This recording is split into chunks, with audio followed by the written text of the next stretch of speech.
በገላትያ መጽሐፍ ምዕራፍ 3 ከቁጥር 10 ጀምሮ ያለውን እግዚአብሔር ቃል እንደዚህ ያነባለሁ። ሕግን በመጠበቅ የሚተማመኑ ሁሉ ከርግማን በታች ናቸው። በሕግ መጽሐፍት የተጻፈውን ሁሉ የማያደርግ የተረገመ ነው ተብሎ ተጽፏልና። ጻድቅ በእምነት ይኖራል ስለተባለ ማንም በእግዚአብሔር ፊት በሕግ እንደማይጸድቅ ግልጽ ነው። ሕግ በእምነት ላይ የተመሰረተ አይደለም፣ ነገር ግን ሕግጋትን የሚፈጽም ሰው በእነርሱ በሕይወት ይኖራል ተብሏል። በእንጨት ላይ የሚሰቀል ሁሉ የተረገመ ነው ተብሎ ስለተጻፈ ክርስቶስ ለኛ እርግማን ሆኖ ከእርግማን ዋጅቶናል። ለአብርሃም የተሰጠው በረከት በክርስቶስ ኢየሱስ ለአሕዛብ እንዲደርስ ዋጅቶናል። ይኸውም በእምነት የመንፈስን ተስፋ እንድንቀበል ነው። ከፍና አድርግ መጽሐፋችንን። እኔ የምለውን ከኔ ጋር እንበል።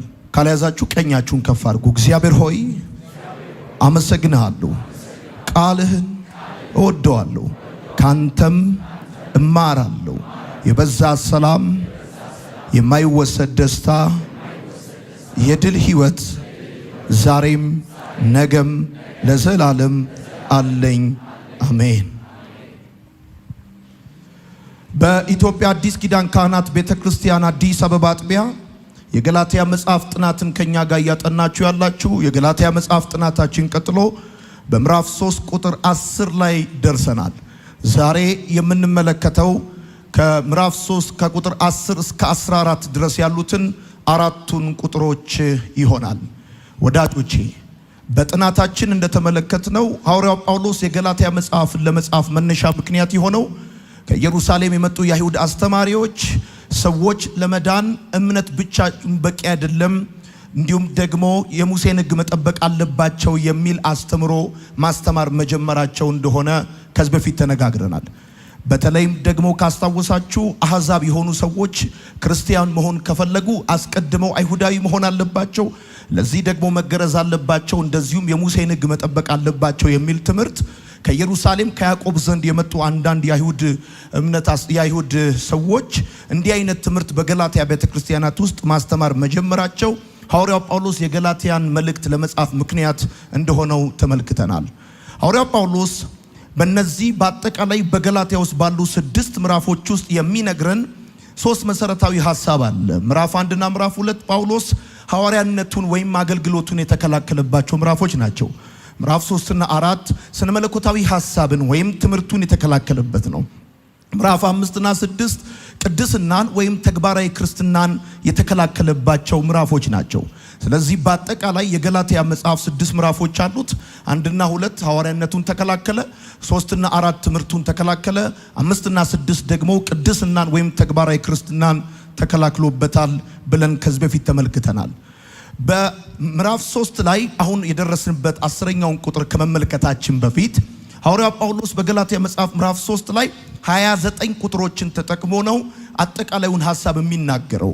ጳውሎስ በገላትያ መጽሐፍ ምዕራፍ 3 ላይ ጽድቅና ቅድስና በእምነት ብቻ እንደሆነ 3 ማረጋገጫዎችን ለገላትያ ቤተክርስቲያናት አማኞች ያቀርብላቸዋል።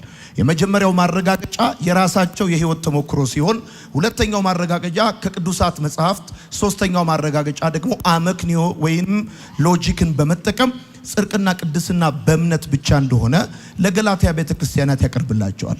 ስለዚህ እነዚህን 29 የሶስተኛው ምዕራፍ ቁጥሮች ከ1 እስከ 5 ከራሳቸው የተሞክሮ የቀረበ ማረጋገጫ ነው ብለን ተመልክተናል። ከዛ በኋላ ከ6 እስከ 14 ደግሞ ጳውሎስ ጽድቅና ቅድስና በእምነት ብቻ እንደሆነ ከቅዱሳት መጽሐፍት የሚያቀርበው ማረጋገጫ እንደሆነ ባለፈው ሳምንት መመልከት ጀምረናል። ባለፈው ሳምንት ስንመለከት ትዝ ካላችሁ ጳውሎስ ከራሳቸው የሕይወት ተሞክሮ ጽድቅና ቅድስና በእምነት ብቻ እንደሆነ ያቀረበላቸው ሐሳብ ትክክለኛና እውነተኛ ቢሆንም ነገር ግን በቂ አይደለም፣ እንዲሁም ደግሞ የጳውሎስ አስተምሮ የቅዱሳት መጽሐፍት መሰረት የለውም ለሚሉ ተቃዋሚዎቹ ግልጽ በሆነ መልኩ ወደ ዘፍጥረት መጽሐፍ ምዕራፍ 15 ቁጥር 6 ላይ ሄዶ አብርሃም አመነ እምነቱም ጽድቅ ሆኖ ተቆጠረለት ይላቸዋል። እንግዲህ በደንብ አስተውሉ። እንደውም ጳውሎስ የሚለው እንደዚህ ነው በአዲሱ ትርጉም፣ እስቲ አስቡት ብሎ ይላቸዋል። ታላቁ አባታቸው መንፈሳዊ ቅድመ አያታቸው የሆነው አብርሃም የጸደቀው በእምነት እንደሆነ ጳውሎስ ለገላትያ ሰዎች ይነግራቸዋል። እንግዲህ ጽድቅና ቅድስና በእምነት ብቻ እንደሆነ ለነዚህ ከአይሁድ ለመጡ የአስተማሪዎች ማረጋገጫ ለማቅረብ ከአብርሃም የተሻለ ምሳሌ ከየትም ሊመጣ አይችልም። ስለዚህ ጳውሎስ በሚገርም ሁኔታ አብርሃምን ሲያነሳ እንዴት ያለ ጎበዝ ተከራካሪ ወይም ደግሞ ጽድቅና ቅድስና በእምነት ብቻ እንደሆነ እንዴት አድርጎ እንደሚያቀርብላችሁ ስትመለከቱ፣ በተለይም ወዳጆቼ እኔና እናንተ ከአሕዛብ እንደመጣ ክርስቲያን ያለ ሐዋርያው ጳውሎስ የአሕዛብ ክርስትና የሚባል ነገር የሚታሰብ አይደለም። እና በጣም የሚገርመው ነገር ምንድነው? ጳውሎስ ይነግራቸዋል። አብርሃም አመነ እምነቱም ጽድቅ ሆኖ ተቆጠረ ብሎ ይላቸዋል። ባለፈው የተነጋገርነው አብርሃም የጸደቀው ከመገረዙ ከ13 ዓመት በፊት እንደነበረ ነው። አብርሃም የጸደቀው ሕግ ከመሰጠቱ ከ645 ዓመት በፊት እንደነበረ ነው። ስለዚህ የትኛውንም አሕዛብ ለመጽደቅ የሕግን ሥራ መፈጸም አለብህ ወይም መገረዝ አለብህ ብለህ ልትለው አትችልም። ታላቁ ፓትርያርክ ታላቁ አባታቸው ቅድመ አያታቸው አብርሃም ሲጸድቅ ሕግ በሌለበት ነው፣ መገረዝም በሌለበት ነው። ስለዚህ ከአይሁድ የመጡ አስተማሪዎች በገላትያ ቤተክርስቲያናት ውስጥ ገብተው እንዲጸድቁ መጀመሪያ ክርስቲያን መሆን ከፈለጉ አይሁዳዊ መሆን እንዳለባቸው፣ አይሁዳዊ ለመሆን ደግሞ መገረዝ እንዳለባቸው፣ እሱ ብቻ ሳይሆን መገረዝ ብቻ ሳይሆን ደግሞ የሙሴንም ሕግ መጠበቅ እንዳለባቸው ማስተማር መጀመራቸው ትክክል እንዳልሆነ ከዚህ ከሐዋርያው ጳውሎስ ሐሳብ ትመለከታላችሁ። ይሄ በጣም የሚደንቅና መሰረታዊ ጉዳይ ነው። ሌሎችም አሉ። አሁን በክርስትና ውስጥ ኢቫንጀሊካል አማኞች እንኳን ሳይቀሩ አሁን ሰዎች ለመጽደቅ ማመን ብቻውን በቂያቸው አይደለም መስራትም አለባቸው ብለው የሚያምኑ የሚያስተምሩ በጣም ብዙ ሰዎች አሉ። እኛ የምንሰራው ስለ ጸደቅን እንጂ ለመጽደቅ ብለን የምንሰራው ስራ የለንም። ስራችን ኑሯችን ለመስቀሉ የሚሰጥ ምላሽ ነው እንጂ ለመዳን የሚከፈል ክፍያ አይደለም። ይሄንን በመሰረታዊ ደረጃ ማመን አለባችሁ። from the origin አብርሃም የጸደቀው አምኖ ነው እንጂ ሰርቶ አይደለም። ይስራ ቢባል አብርሃም ሃይማኖታዊ ስርዓት በሌለበት ሕግ በሌለበት መገረዝ በሌለበት ነው ጸደቀ ተብሎ የተቆጠረለትና ጳውሎስ በሚገርም ሁኔታ ይሄን ሐሳብ በገላትያ መጽሐፍ ምዕራፍ 3 ከቁጥር 6 ጀምሮ እስከ 9ኛው ድረስ ይነግራቸዋል። ዛሬ ደግሞ ከቁጥር 10 እስከ 14 እንመለከታለን። ጻፉ። ከቁጥር 10 እስከ 14 ያሉትን አራት ቁጥሮች እንመለከታለን። እነዚህ ከቁጥር 10 እስከ 14 ያሉት በሶስተኛው ምዕራፍ ላይ የሚገኙት አራት ቁጥሮች የሚናገሩት ጽድቅና ቅድስና በእምነት ብቻ እንደሆነ ከቅዱሳት መጻሕፍት የቀረቡ ማረጋገጫዎች ናቸው። ገላትያ መጽሐፍ ምዕራፍ 3 ቁጥር 10 የሚናገረው ምንድነው? ሕግን በመጠበቅ የሚተማመኑ ሁሉ ብሎ ይናገራል ከርግማን በታች ናቸው። በሕግ መጽሐፍት የተጻፈውን ሁሉ የማያደርጉ የተረገሙ ናቸው ተብሎ ተጽፏልና ብሎ ጳውሎስ ይናገራል። ወዳጆቼ ሐዋርያው ጳውሎስ በገላትያ መጽሐፍ ምዕራፍ 3 ቁጥር 10 ላይ ከአብርሃም ወደ ሕግ ሥራ ይሸጋግራል። ጳውሎስ ከአብርሃም ወደ ሕግ ሥራ የሚሸጋግርበት ደግሞ የራሱ የሆነ ዓላማ አለው። ዓላማው ምንድነው ሲባል አያታቸው አብርሃም በእግዚአብሔር ፊት በእምነት ብቻ ከጸደቀ የእርሱ የሆኑ ልጆች በእግዚአብሔር ፊት ተቀባይነት ለማግኘት በመልካም ሥራ የሚያደርጉት ሙከራ እንደማይሳካ ለማሳየት ነው። እንግዲህ ጳውሎስ ከራሳቸው ሕይወት ተሞክሮ ማረጋገጫዎችን ካቀረበላቸው በኋላ ከቅዱሳት መጻሕፍት ማረጋገጫ ለማቅረብ ዘፍጥረት 15 ላይ ሄደ። እንደነገርኳችሁ አብርሃም የጸደቀው ዘፍጥረት 15 ነው፣ የተገረዘው ዘፍጥረት 17 ላይ ነው። ስለዚህ ጳውሎስ አስቡት እስቲ ብሎ ስለ መንፈሳዊ ቅድመ አያታቸው ስለ አብርሃም ከተናገረ በኋላ ወዲያው ደግሞ 10ኛው ቁጥር ላይ ሲመጣ አብርሃምን ይተወውና ወደ ሕግ ሥራ ይሸጋግራል። ወደ ሕግ ሥራ የተሸጋገረበት ምክንያት ምንድነው? ከላይ የነገራቸው አንድ ሐሳብ አለ። አባታችሁ አብርሃም በእግዚአብሔር ፊት ተቀባይነት ያገኘው በእምነት ብቻ ነው ብሎ ነግሯቸዋል። ስለዚህ አባታችሁ አብርሃም በእግዚአብሔር ፊት ተቀባይነት ያገኘው በእምነት ብቻ ከሆነ የእርሱ የሆኑት ልጆች በእግዚአብሔር ፊት ተቀባይነት ለማግኘት በመልካም ሥራ የሚያደርጉት ጥረት እንደማይሳካ ለማስረዳት ስለፈለገ ጳውሎስ ፊቱን ከአብርሃም ወዴት ያዞራል? ወደ ሕግ ሥራ ያዞራል። ወዳጆቼ ሕግን ለመተግበር የሚሹ ሰዎች በመሰረቱ አንደኛ ግብዞች ናቸው። በጣም ከሕግ ጋር የጠበቀ ፍቅር በጣም የጠበቀ ግንኙነት እንዲኖራቸው የሚታገሉ ሰዎችን በባህሪያቸው ካያቸዋቸው ግብዞች ናቸው። ሁለተኛ ደግሞ ልባቸው ከእግዚአብሔር የራቀ ነው። ሶስተኛ ቤት ሲሰራ ከጣራው እንደሚጀምር ሞኝ አናጺ ናቸው። በትክክል ስትመለከቷቸው የማያዋጣቸውን ነገር በማድረግ ጊዜያቸውንና ዘመናቸውን የሚጨርሱ ናቸው። አሁን እንግዲህ አንድ ነገር ልብ ብላችሁ ተመልከቱ። ጳውሎስ በገላትያ መጽሐፍ ምዕራፍ 3 ቁጥር 10 ላይ የሚለው እንደዚህ ነው። ሕግን በመጠበቅ የሚተማመኑ ሰዎች ከርግማን በታች ናቸው ብሎ ይናገራል። በሕግ መጽሐፍት የተጻፈውን ሁሉ የማያደርግ የተረገመ ነው ተብሎ ተጽፏልና ይላል ጳውሎስ። በገላትያ ቤተክርስቲያናት ውስጥ ያሉ ከአይሁድ እምነት የመጡ ክርስቲያኖች ሕጉን የበረከት መንገድ አርገው ያስቡ ነበር። ነገር ግን ጳውሎስ በድፍረት ሕጉ የበረከት መንገድ ሳይሆን የእርግማን መንገድ ነው ብሎ ይላቸዋል። ጳውሎስ የእርግማን መንገድ ነው የሚለውን ሕግ እነዚህ ከአይሁድ የመጡ ክርስቲያኖች የበረከት መንገድ ነው ብለው እንዴት ሊያስቡ ቻሉ ብላችሁ ስትጠይቁ ሕግ የሚለው ቃል በመጽሐፍ ቅዱስ ውስጥ በሁለት የተለያየ ዋጋ ተጽፎ መገኘቱ እነዚህ ሰዎች የእግዚአብሔርን ሕጉን የበረከት መንገድ አርገው እንዲያስቡ ምክንያት ሆኗቸዋል። ሰዎቹ የእግዚአብሔርን ቃል ያጠናሉ፣ የእግዚአብሔርን ቃል ተምረዋል፣ ከልጅነታቸው ጀምሮ ለመጠበቅ ሞክረዋል። ታዲያ ጳውሎስ የእርግማን መንገድ ነው የሚለውን ሕግ እነሱ የበረከት መንገድ ነው ለማለት ያስቻላቸው ምክንያት ምንድነው ስትሉ ሕግ የሚለው ቃል በመጽሐፍ ቅዱስ ውስጥ በሁለት አግባብ ጥቅም ላይ ውሎ ታገኙታላችሁ። ሕግ የሚለው አንደኛው ሕግ ማለት የእግዚአብሔር ቃል ማለት ነው። ሁለተኛው ደግሞ ሕግ ማለት መመሪያው ማለት ነው። መመሪያው ማለት ነው።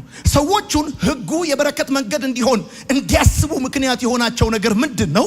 በመጽሐፋቸው ሲያጠኑ የሚያገኙት ይሄ ሕግ ተብሎ የተጠቀሰው ቃል በሁለት ዋጋ የተቀመጠ ቃል ነው። አንዳንድ ጊዜ ቃሉ የእግዚአብሔር ቃል ማለት ነው፣ ሌላ ጊዜ ደግሞ መመሪያ ማለት ነው። መመሪያ ማለት ነው። ለምሳሌ በመዝሙር መጽሐፍ ምዕራፍ 1 ከ1 እስከ 2 የእግዚአብሔርን ቃል ብትመለከቱ እንደዚህ ታገኛላችሁ። በክፎች ምክር የማይሄድ በኃጢአተኞች መንገድ የማይቆም በፌዘኞች ወንበር የማይቀመጥ ሰው ብፁዕ ነው፣ ነገር ግን ደስ የሚሰኘው በእግዚአብሔር ሕግ ነው። እነዚህን የመሳሰሉ ጥቅሶች መጽሐፍ ቅዱስ ውስጥ ያነባሉ ሰዎቹ። እሱ ብቻ አይደለም። በመዝሙር መጽሐፍ 119 ቁጥር 1 ላይ ስታነቡ እንደዚህ የሚል ቃል ታገኛላችሁ። መንገዳቸው ነቀፋ የሌለበት በእግዚአብሔርም ሕግ የሚሄዱ የተባረኩ ናቸው ይላል። ስለዚህ ሰዎቹን ሚስሊድ ያደረጋቸው ሕግ የሚለው ቃል፣ ምክንያቱም እነዚህ ከገላትያ ቤተክርስቲያን የመጡ የአይሁድ ክርስቲያኖች ሕጉን የበረከት መንገድ አድርገው እንዲያስቡ ምክንያት የሆናቸው መጽሐፋቸውን ሲያጠኑት ሕግ እያለ የተቀመጠ ቃል አለ። ይሄ ቃል ደግሞ በሁለት ዋጋ በመጽሐፍ ቅዱሳችን ውስጥ እንደተቀመጠ ሰዎቹ አንደርስታንድ አላደረጉም እና አንደኛው የእግዚአብሔር ቃል ማለት ነው፣ ሌላኛው ደግሞ መመሪያ ነው። ስለዚህ ነው እንግዲህ ተመልከቱ፣ በእግዚአብሔር ሕግ የሚሄዱ የተባረኩ ናቸው። ስለዚህ ምንድነው የሚያስቡት? ይሄን አንብበው ሲያበቁ ሕጉ የመባረክ መንገድ እንደሆነ አድርገው ያስቡ ነበር። እሱ ብቻ አይደለም። ቁጥር 92ን ስታነቡት እንደዚህ ይላል፣ ሕግ ደስታዬ ባይሆን ኖሮ በመከራዬ ወቅት በጠፋው ነበረ ብሎ ይናገራል። ስለዚህ መጽሐፍ ሕግ እያለ ሲናገር መመሪያውን ማለቱ ብቻ አይደለም። ሕግ ብሎ ሲል የእግዚአብሔር ቃል ከእግዚአብሔር የሚወጣ ቃል እንደሆነ መረዳት በጣም ተገቢ እንደሆነ ትመለከታላችሁ። ስለዚህ ጳውሎስ እንደዚህ ብሎ ይናገራል። ቁጥር 10 ላይ ሕግን በመጠበቅ የሚተማመኑ ሰዎች ይላል። ጳውሎስ ሕግን በመጠበቅ የሚተማመኑ ሲል ሕግን በማድረጋቸው በእግዚአብሔር ዘንድ ተቀባይነት ያላቸው የሚመስላቸው ሰዎች ማለት ነው። ሕግን በመፈጸማቸው በማድረጋቸው ከእግዚአብሔር ዘንድ ሞገስ እንደሚያገኙ ተቀባይነት እንደሚያገኙ የሚመስላቸው ሰዎች ማለቱ ነው። ከዛ ከርግማን በታች ናቸው ብሎ ይናገራል። ከርግማን በታች ናቸው ብሎ ሲል ግን ሕጉ በራሱ ወይም በተፈጥሮ መጥፎ ወይም የተሳሳተ ነው ማለቱ አይደለም። ጳውሎስ እያለ ያለው ለመጽደቅ መመኪያ ያደረግነው ነገር ለመባረክም ለመረገምም ወሳኝ ነው እያለ ነው። የሚገርማችሁ ይሄ ነው። በገላትያ መጽሐፍ ምዕራፍ 3 ላይ እንድታገኙ የሚገባው ነገር ምንድን ነው? አንድ ሰው ለመጽደቅ መመኪያ ያደረገው ነገር ለመባረኩም ለመረገሙም ምክንያት ነው እያለ ነው ጳውሎስ። በእምነት ከታመናችሁ የአብርሃምን በረከት ታገኛላችሁ። በሕግ ሥራ ከተደገፋችሁ እርግማን ታገኛላችሁ። አሁን ጉዳዩ እንደዚህ ነው። እናንተ ለመጽደቅ መመኪያ ያደረጋችሁት ነገር፣ የታመናችሁበት ነገር እንድትባረኩም እንድትረገሙም ያደርጋችኋል። እደግመዋለሁ። አሁን ከእርግማን በታች ያደረጋቸው ማንም ማጅራታቸውን ይዞ ኮሌታቸውን ይዞ ጎትቶ ከእርግማን በታች አልወሰዳቸውም። ራሳቸው ናቸው ለመጽደቅ መመኪያ ያደረጉት ነገር ወይ ለመባረካቸው ወይ ለመረገማቸው ምክንያት እንደሚሆን ነው ጳውሎስ በዚህ ቦታ የሚናገረው። ሕግን በመጠበቅ የሚተማመኑ ብሎ ሲል ከሕግ ሥራ የሆኑት የሚለው ነው የቀርቦ ትርጉም። እነዚህ ሰዎች ሕግን በመፈጸማቸው በእግዚአብሔር ፊት ተቀባይነት ያላቸው የሚመስላቸው ሰዎች ናቸው። ከእርግማን በታች ናቸው ሲል ሕጉ በራሱ ወዳጆቼ ሕጉን የሰጠው ቅዱስና ንጹህ ስለሆነ ሕጉ በራሱ ምንም ስህተት፣ ምንም ችግር፣ ምንም እንከን የለበትም። እና ጳውሎስ እያለ ያለው ሕጉ ችግር አለበት ወይም መጥፎ ነው ሳይሆን ለመጽደቅ መመኪያ ያደረጋችሁት ነገር የምትመኩበት ነገር ለመባረክም ለመረገምም ምክንያት ነው ብሎ ነው ጳውሎስ እየተናገረ ያለው። እንግዲህ እንደነገርኳችሁ በእምነት ከታመናችሁ የአብርሃምን በረከት ታገኛላችሁ፣ በሕግ ሥራ ከተደገፋችሁ ደግሞ እርግማንን ታገኛላችሁ። ለምንድን ነው ሰዎች በሕግ ሥራ ሲደገፉ እርግማንን የሚያገኙት? ሕግን በመጠበቅ የሚተማመኑ ሰዎች ከእርግማን በታች የሚሆኑት ለምንድን ነው? እነዚህ ሰዎች እኮ ያሉት እንታዘዝ ነው፣ እንስራ ነው። እነዚህ ሰዎች ያሉት የእግዚአብሔርን ሕግ እንጠብቅ ነው ያሉት። ታዲያ ለምንድን ነው ሕግን በመጠበቅ የሚተማመኑ ሰዎች ከእርግማን በታች የሚሆኑት ብላችሁ ስትጠይቁ መልሱን በዘዳግም መጽሐፍ ምዕራፍ 27 ቁጥር 26 ላይ ታገኛላችሁ። ሕጉን ሁሉ የማይፈጽም የተረገመ ነው ይላል የእግዚአብሔር ቃል ሲናገር እንደዚህ ይላል፣ የዚህን ሕግ ቃሎች በመፈጸም የማይጸና የተረገመ ይሁን ብሎ ይናገራል። ዘዳግም መጽሐፍ ምዕራፍ 27 ቁጥር 26 ሙሴ ረጅሙን ያለመታዘዝ እርግማን የተናገረበት ምዕራፍ ነው። 27ኛው የዘዳግም ምዕራፍ ረጅም ያለመታዘዝ እርግማን የምታገኙበት ምዕራፍ ነው። ስለዚህ በደንብ አድርጋችሁ ስሙኝ። ለመጽደቅ በሕግ የሚመኩ ሰዎች፣ በሥራ የሚመኩ ሰዎች ከእርግማን በታች የሚሆኑበት ምክንያት ምንድን ነው ብላችሁ ስትጠይቁ በሕግ መጽሐፍ የተጻፈውን ሁሉ የማያደርግ የተረገመ ነው ተብሎ ተጽፏል። አሁን ሕግ እኔና እናንተን ለማጽደቅ 100% ፍጹምነት ይፈልጋል። እኛ ደግሞ 100% መስራት አንችልም። 100% መስራት ካልቻልን በሕግ በኩል በእግዚአብሔር ዘንድ ተቀባይነት ለማግኘት መሞከር ሞኝነት ነው። ፖይንቱ እንደዚህ ነው። ሕግ አያጸድቅም አይደለም። ሕግ የሚያጸድቀው አንዱን፣ ሁለቱን፣ ሶስቱን የፈጸመ ሳይሆን ሁሉንም መፈጸም የቻለውን ሰው ብቻ ነው። የቻለውን ሰው ብቻ ነው። አሁን እንደዚህ ነው። ሕግ እኔና እናንተን ለማጽደቅ 100% ፍጹምነት ይፈልጋል። ልክ እንደ 500 እና ከዛ በላይ ያመጣ ያልፋል አይልም። 99 ስላመጣ በጥሩ ብሎ አይጽፍልም። ሕግ 9 ከ10 አምጣ፣ 8 ከ10 አምጣ፣ 5 ከ10 አምጣ፣ 1 ከ10 አምጣ ወድቀሃል ነው የሚለው። ሕግ የግድ 10 ከ10 ማምጣት አለብህ፣ 100% ማምጣት አለብህ ነው የሚለው። ሰው ደግሞ 100% ፍጹም ሊሆን በፍጹም አይችልም። እየሰማኝ ያለ ሰው 100% በፍጹም ፍጹም ሊሆን አይችልም ወዳጆቼ። ለዚህ ነው እግዚአብሔር ይሄን ስለሚያውቅ ከሕጉ ጋር የስርየትን ስርዓት የሰጣቸው። የሚገርመው እግዚአብሔር ለእስራኤላውያን ሕግ ብቻ አይደለም የሰጣቸው፣ ከሕጉ ጋር አብሮ የስርየትን ስርዓት ሰጥቷቸዋል። ቢኮዝ 100% ሕጉ ሊሰሩት እንደማይችሉ ያውቃል። ከኃጢአተኝነታችን ጥልቀት የተነሳ ባለመታዘዛችን ብቻ ሳይሆን በመታዘዛችን እንኳን ሳይቀር ስንፍናን እናረጋለን። እኛ ሰዎች እንኳን አይደለም ስንታዘዝ እንኳን በእግዚአብሔር ፊት ስንፍናን እናረጋለን። ምክንያቱም ከኃጢአተኝነታችን ጥልቀት የተነሳ። አሁን ጳውሎስ እያለ ያለው እንደዚህ ነው። እናንተ ከኢየሩሳሌም የመጣችሁ የይሁዳ አስተማሪዎች ፊታችሁን ወደ ሕግ ካዞራችሁ የሕጉ አንዱ ክፍል ብቻ ሊያጸድቃችሁ አይችልም። ስለዚህ ሁሉ መፈጸም አለባችሁ እያለ ነው። ሁሉ መፈጸም አለባችሁ። እነሱ ደግሞ ሁሉን ሊፈጽሙ አይችሉም። አይሁዳውያን አንዳንድ ሕጎችን ተመልክተው የጸደቁ ይመስላቸዋል። ጌታ ኢየሱስ በተራራው ስብከት ያፈርስ የነበረው እንደዚህ አይነቱን አስተሳሰብ ነው። እንዴት አይነቱን? አላመነዘርንም ብለው ይላሉ፣ ነገር ግን በልባቸው ተመኝተዋል። ጎረቤታቸው እንደሚወዱ ይናገራሉ፣ ነገር ግን ጠላቶቻቸውን ይጠላሉ። ወዳጆቼ አይሁዳውያን በተፈጥሯቸው በባህሪያቸው ጌታ ኢየሱስ በተራራው ስብከት ያፈርስባቸው የነበረ ሐሳባቸው አንዳንዱን ሕግ ተመልክተው የጸደቁ ይመስላቸዋል። እነዚህ ሰዎች ከሕጎቹ መርጠው ለመጽደቅ ይፈልጋሉ። አሁን ችግር የሆነው ነገር እንደዚህ ነው። ለመጽደቅ አንዳንዱን ሕግ በማድረግ ሳይሆን ሁሉንም ሕግ ማድረግ ይጠበቅባቸዋል። በአንድ ወይም በሁለት ሕጎች አጭበርብሮ መጽደቅ አይቻልም። ሕጎቹ ብዙ ናቸው። ምናልባት ለድሃ ሰጥተህ ሊሆን ይችላል። በዚህ አጭበርብረህ ልትጸድቅ አትችልም። ምናልባት የሆነ የወደቀ አንስተህ ሊሆን ይችላል። በዚህ በአንድ ወይም በሁለት ሕግ አጭበርብሮ መጽደቅ አይቻልም ወዳጆቼ። ስለዚህ ሕጉ የሚያስተምራቸው ነገር ምንድነው? አቅም እንደሌላቸውና አዳኝ እንደሚያስፈልጋቸው ነው። ሕጉ የሚነግራቸው እንደዚህ ነው። 100% ልትፈጽሙ አትችሉም። ለ100% ልትፈጽሙ ካልቻላችሁ ደግሞ ከርግማን በታች ናችሁ።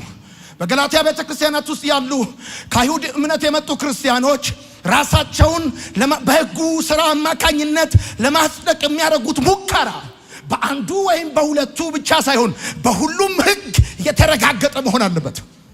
በእያንዳንዱ ሕግ መፈተሽ አለባቸው። ጉዳዩ ይሄ ነው። ለዚህ ነው ሕግን በመጠበቅ የሚተማመኑ ከርግማን በታች የሆኑት። ሕግ ሰርተ አንዱን ባትሰራ እርግማን ነው የሚያውጅብ። በቃ አለቀ። አንዱን ባትሰራ ሕግ አያጸድቅም አልተባለም። ሕግ እንዲያጸድቅህ 100% ፍጹምነት ካንተ ይጠበቃል ነው የተባልከው።